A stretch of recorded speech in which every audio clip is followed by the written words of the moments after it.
Bienvenue à votre chaîne, fidèles internautes, fidèles téléspectateurs.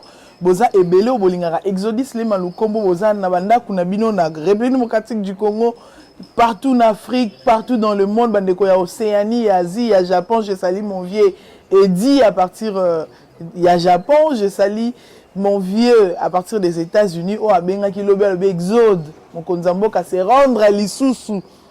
Na Liban, est-ce qu'ils ont la diplomatie agissante de Papa Omer, la miséricorde aux États-Unis. Merci beaucoup pour notre soutien.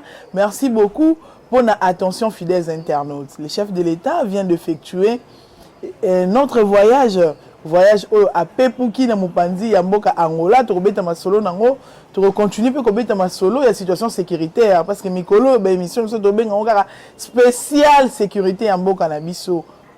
Eza eloko il faut tout ça liboso avant ma camion. Oh, il faut tout ça liboso avant ba intérêt nyonso fidèles internautes. Alors merci beaucoup, continuez à vous abonner, continuez à commenter, continuez à liker et bobenga parce que le numéro de téléphone topé ça toujours c'est les plus 243 89 97 67 078 plus 243 89 97 67 078.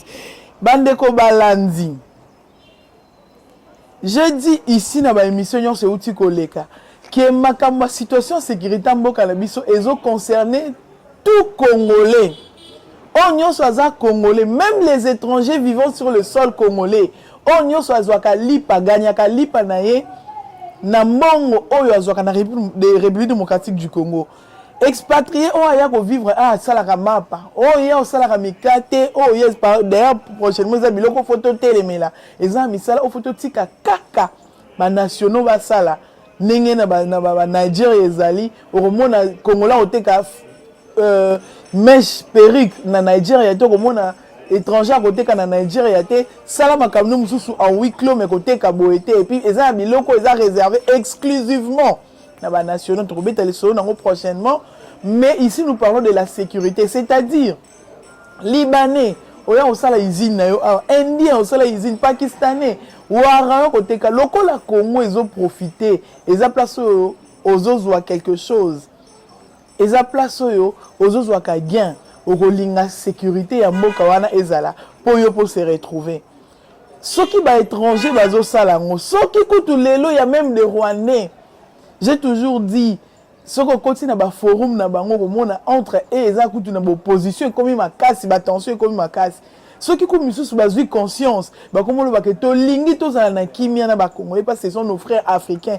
Combien de fois les politiques congolais, combien de fois opposants congolais ozo ko aspirer lobi kuna yopo oza na gestion ya res publica. Oza la motema mabeti na niveau FC sazo sala.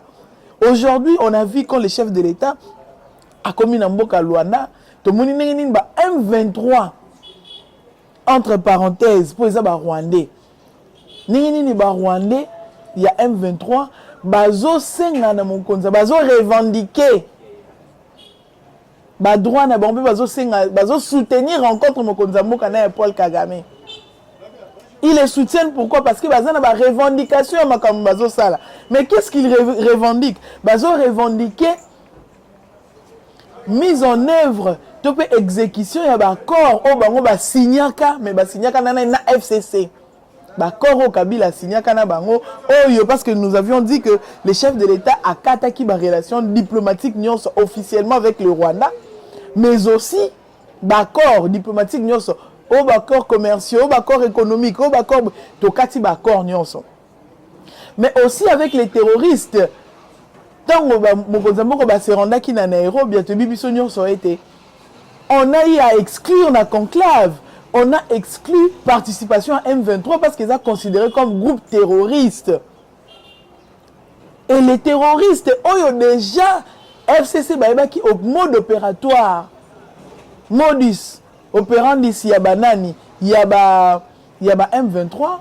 Les FCC le savaient déjà parce que c'était leur complice. Et ça qui une machine créée par eux-mêmes. Nande konabango Paul Kagame. Basali makambo yo bayo kanaki. Oh, il fallait bango banda déjà quoi appliquer. Ba appliquer qui tout le monde neni bande ko tuer nos frères à l'est. Et maintenant qu'ils sont partis, basala qui semblait en 2013. Bon, tu repères ce bino mais tu sais boti que non ko munda. Tota mamnenge kende. Ba yengambo bango ba memisa Congo. Bakoro bango ba signer nocturne. Bakono ba signer nuitamment. Ngambo bango ba memisa Congo. Oyo lelo nyonso eko ki charge nango eko kita na moto ya mokonza mboka balingi ngambo wana balatisa ngo mokonza mboka Félix Antoine Tshisekedi Tshilombo. Mais si le chef de l'État a effectué voyage pour Namboka Luanda, c'est une invitation, il y a mon conjoint organisme moko ya sous-région. Oh lelo ezali la personne de Lorenzo. Le chef de l'État est parti répondre à cette invitation. Mais accueilli pour Akutanana Paul Kagame. Et il est parti avec un cahier de charges très bien défini. Tout autant un cahier de charges, ma disposition, ils ont mis un cahier de charges dans l'émission. Parce que les spéculations sont commis trop. M23 au Basala bloc dans la Mouka, ils veulent tout nazo le barango toujours. Ils veulent que leurs propres intérêts.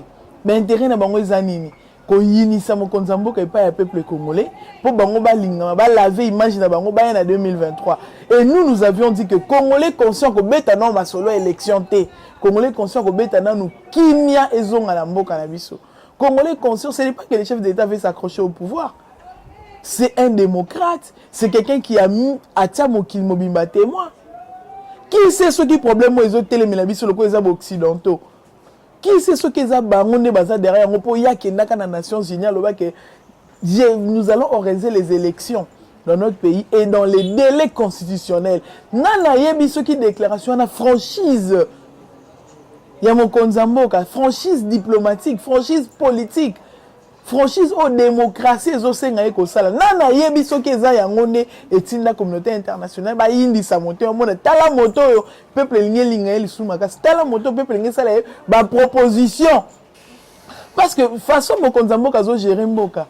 Moi je suis sûr que les Congolais conscients ba vandi to rola pe mokonza mboka to bongisa constitution ou mela no sa makamuna yo ba sala sous 10 ans.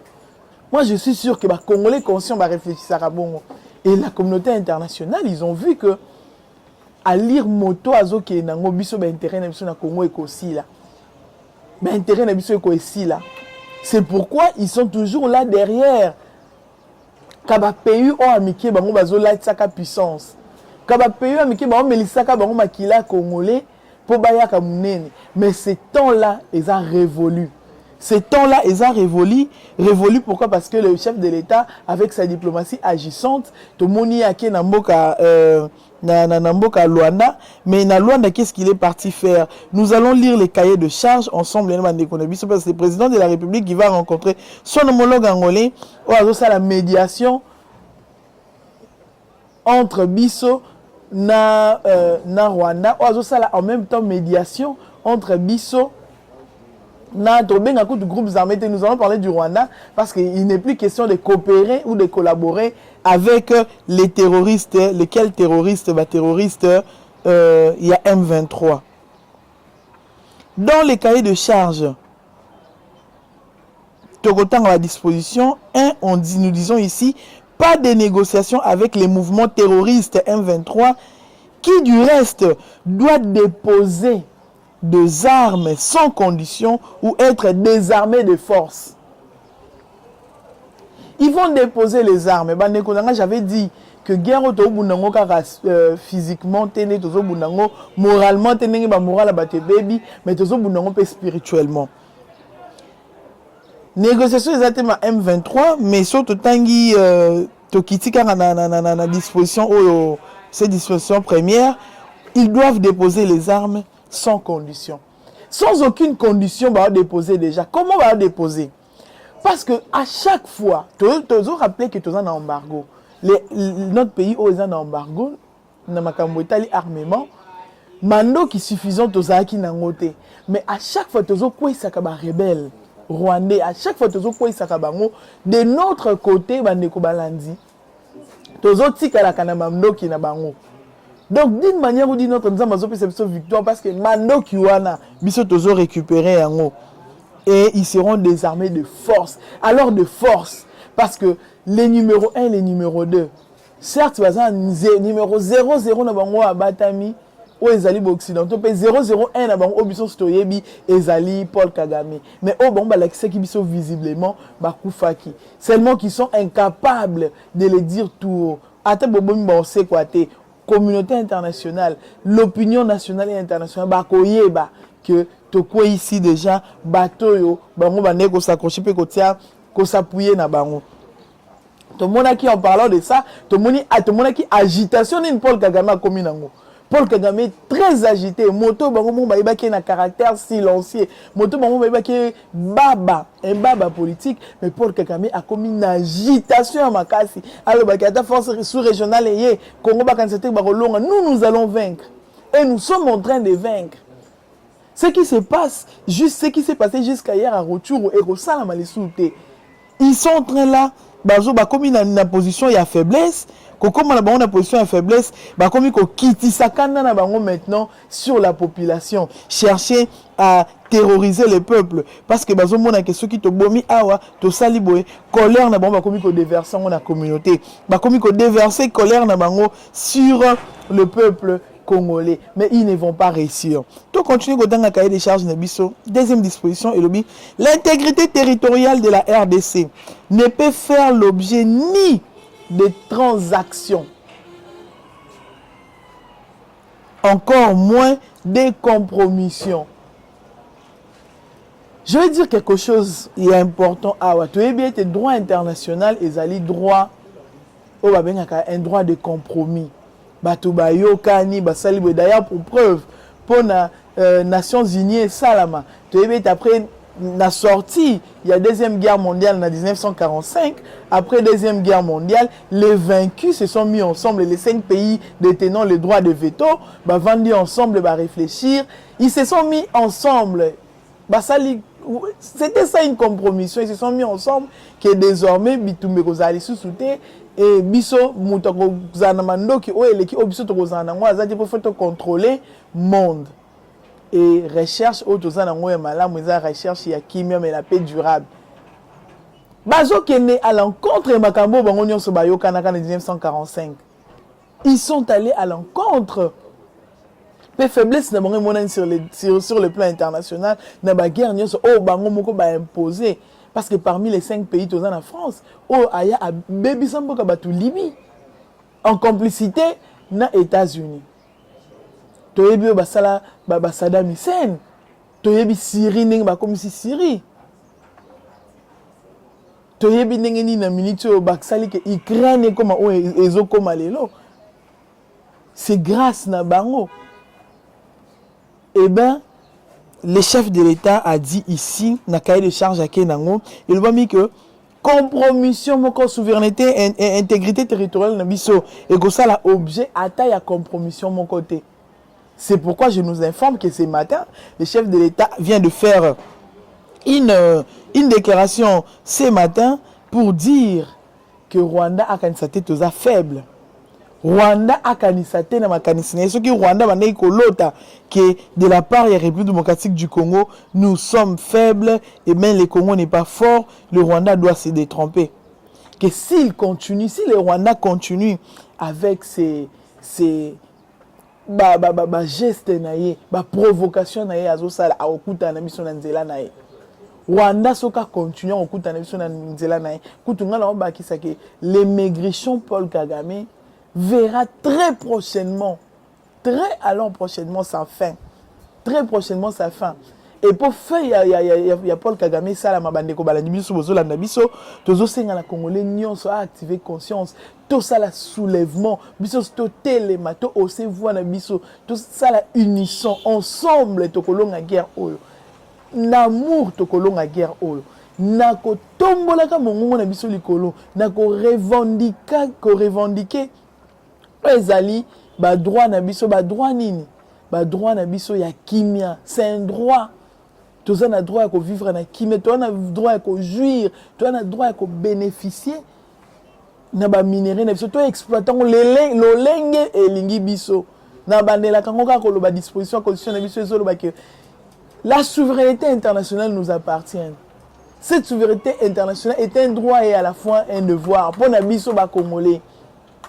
Au nom de cette souveraineté, de l'intégrité totelema to protéger mboka na biso soki totelemi le multiple manifestation tokosala ba soulèvement tokosala makambo ekosala nde kosala que nous soyons respectés par le pays qui nous sont voisins et que nous soyons respectés et pas il y a la communauté internationale et pas il y a la firme multinationale au bazo ko utiliser ka ba pays voisins.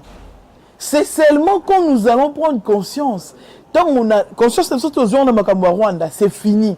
Angola côté les malisouté, Zambia côté les malisouté, Ouganda côté les maté, Burundi à Kobanga, Soudan d'ici à Kobanga, Bandekonanga, RCA Kobanga, Congo Brazzaville à Kobanga. Bon Angola pas Kobanga parce qu'ils verront que le Congo a outil déjà ko beta enfant chéri à la communauté internationale. A beti bango sans mandoki. Cette histoire restera aux annales. Cette histoire, tant négligé Guerroté, soutenons les présidents de la République, soutenons les FRDC, soutenons même nous qui faisons la communication. Parce que ce que nous disons, ils ont stimulé, ils ont motivé les FRDC, ils ont motivé mon konzamboka, ayoka au peuple azoloba.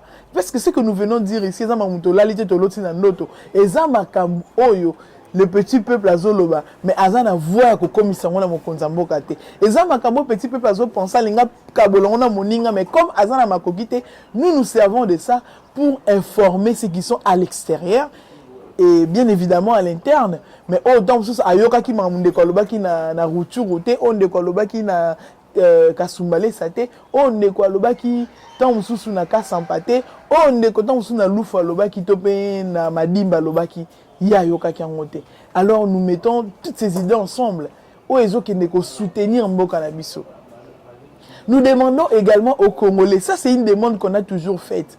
Toujours c'est la demande aux Congolais, tout le égoïsme, tout le manipulation politicienne, laquelle manipulation ya kotinda ka biso ba opposants congolais oyo ba memisi biso ngambolelo na ba accord ba signa ki na M23 zo revendiquer ka baya ko utiliser ka biso ba jeune ba ko utiliser ka biso ba congolais to telemela mokonza mboka to telemela ceux qui nous dirigent to telemela même FRDC parce que quand les gouvernements ont na ministre na situation belliqueuse tant au gouvernement baza na ba problème tant au peuple bozo tsaka gouvernement pression na makambo etali par exemple les élections parce que les élections il y en aura ceux qui meza wana faut to retenir en même biso to ko marcher ceux qui ba balingi ba marcher pour la élection pendant que guerre eza biso plutôt ko sala ba contre marche pour dire que qui maison na to za pour ça de cognos mutoza la exciter mutunyo sa voter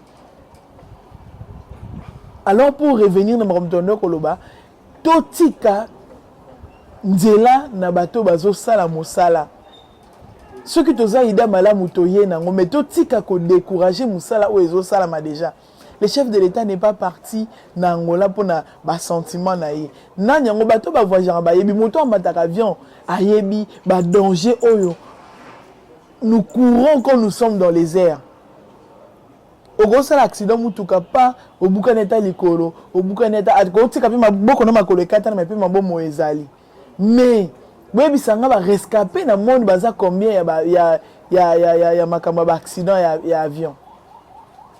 Combien baza dans le monde ils ont à compter. Et tous ces risques azoka coûte déjà dans moi la poto. Ba risque c'est pour le bien-être. Il y a famille tu sais qu'il dit. Il y a famille Lukombo na lema nazalité. Il y a famille tant sous il y a nanité, il y a famille à son mais il y a famille congolaise. Il y a famille congolaise ne mokonza mboka zo sala makambo 18 ans bazalaka incapable ya kosala. Oh 18 ans bamonaka to baby sama comme to signer ka bato oh rien la sima anyata ber. Oh ko na sima anyata asimba tous. To se méfier na bato lokola ba mbongo bazo bimaka ko bengaka leadership azo vanter leadership à makila leadership sanguinaire et comme on a ba debt l'église bango nyonso amen amen amen vous dites amen pour quelqu'un azo soutenir moto ko bomaka bandeko na yo. Nous continuons Yakotanga, cahier des charges. Il y a une disposition troisième. Oh, lobby, les retraits immédiats des troupes rwandaises. Dans le cahier des charges. Mon konzambo kamarambaki aussi, à quel point un retrait immédiat. Il y a des troupes.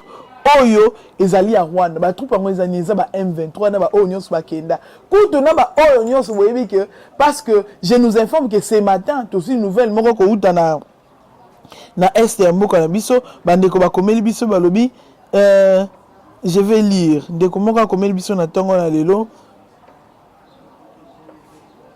ndeko moko komeli biso na tongo na lelo je vais lire cela pour ezala ndeko salama ma Chano, à combien de tous les policiers de la PSN Banyamulenge ont fui avec des armements de la police territoriale de Fizi. De quoi combien de bisous n'attendons yango? Les policiers ni Banyamulenge. Pourtant on a banné le beloko on a une émission sur les bateaux que c'est contre Banyamulenge. Un frère nous a écrit ce matin. Un frère nous a écrit ce matin. Alobi Ndeko Salama. Machano, alobi, tous les policiers Banyamulenge ont fui ce matin avec les armements de la police territoriale de Fizi pour rejoindre leur yaya dans les maquis. Les combattants congolais, le commandant congolais est resté seul avec un policier seulement. Ce matin, au Makambo, dans le Baïza Makambo, il s'est mis les lots à Tongo Bandekolanga. Si quoi Banyamulenge qui se disent congolais, est-ce que tout ça, dans le billet, on n'a jamais été contre ces gens? Mais c'est ces gens dans le bas qui ont parmi les revendications bateau. Tant que qui na Nairobi, boy pas comme bandé koloba. Na se aba carte makam sou baloba qui bino to yaka komunisa no parce que bino bobundisa ka Banyamulenge. Or sou Banyamulenge ba se bande ko na biso ya solo. Ngai na leki na nga tozo muna mati. Voisin koloba na yeko bundisa parce que zo muna na leki na non. Non. Ça prouve à suffisance. Nengi ne ka beng mo ba yaya na bango que ce sont leurs yaya.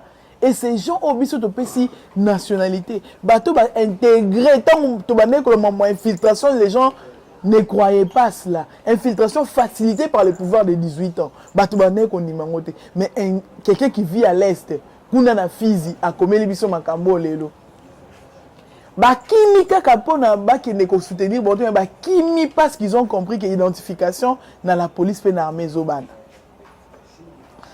Kimi parce que toi qui était le message mon frère les penseurs congolais qui pouvoir à révélation à moi la kisibiso noir sur blanc que les Banyamulenge ne sont pas nos frères que les Banyamulenge biso to maki na mutema nyonso bazaba rebelle et lequel rebelle rwandais aujourd'hui c'est pouvoir est en train de nous montrer les choses. Non, ton monité, tous les stomaquer, tous camoiter, tous la déciter, ce qui est des révélations en révélation.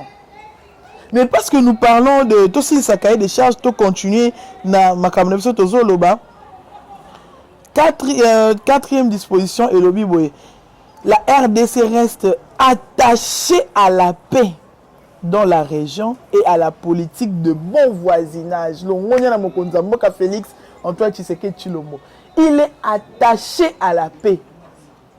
Or, qui me pose la raison, s'il faut que si mamando qui te aussi, mais on est l'ingolo baké na est, qu'on a attaché à la paix, l'ingolo baké que to tiki guerre, ou to délaisser, non, to continuer la guerre, to za attaché à la paix. Tiki no qui me pose la raison, baké on a confié na kimia jusqu'à ce que la paix sera rétablie dans le territoire sur toute l'étendue du territoire national. Et ici, dans le cahier des charges, la quatrième disposition, le Congo reste attaché à la paix. Tout le monde, Congo, nous représenté Congo dans la 6 voilà mon Konzamboka, tout ça Félix. Félix Antoine Tshisekedi Tshilombo reste attaché à la paix. Et bien évidemment, la paix dans la région et à la politique de bon voisinage. Si comme moto a ça la politique à bon voisinage, je pense que tu as raison, tu as la réponse.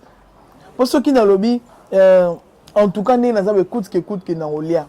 So biloko ezate na ko sala kaka effort na lia parce que ngana za na posa kolia. Ceux qui moto ko munisa nzala na ngana ko si faut na exterminer pour ngana za posa olia na kolia. Parce que nous devons aussi rappeler que les États n'ont pas d'âme, c'est les intérêts nés. Ils ont primé na bango État.